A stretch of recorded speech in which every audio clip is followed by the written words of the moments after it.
Can you tell that I'm desperate for the weekend and a bit of a rest?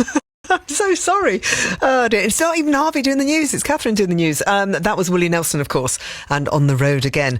I haven't really got anything else to tell you because I said it all before, but I can tell you tomorrow on Breakfast, Zoe is going to be joined by Tom Cruise and Hayley Atwell. That's going to be an amazing show. So join Zoe for the Breakfast Show tomorrow, Tom Cruise and Hayley Atwell, and I will see you on the other side of the weekend. Take care. Bob up next. This is Radio 2 on BBC Sounds and on your smart speaker. Play BBC Radio 2. BBC News at 9 o'clock. This is Catherine Cracknell. Governors of a school in southwest London say they're profoundly shocked after a car crashed into its grounds, killing an 8-year-old girl and injuring 16 other people. The incident happened at Study Prep School in Wimbledon just before 10 o'clock this morning. Police have arrested a woman in her 40s on suspicion of causing death by dangerous driving.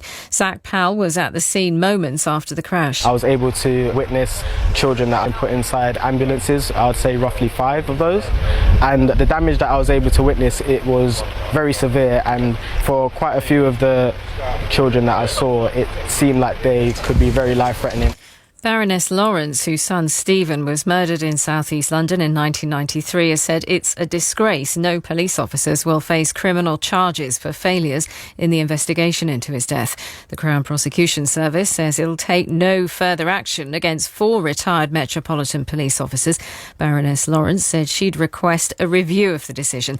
The Met's Commissioner, Sir Mark Rowley, has admitted there were egregious errors in the first few weeks of the investigation. A man's been convicted of murdering Ellie Edwards, who was shot dead outside a pub on Merseyside on Christmas Eve last year. A court heard Connor Chapman had been targeting 2 men from a rival gang. He'll be sentenced at Liverpool Crown Court tomorrow.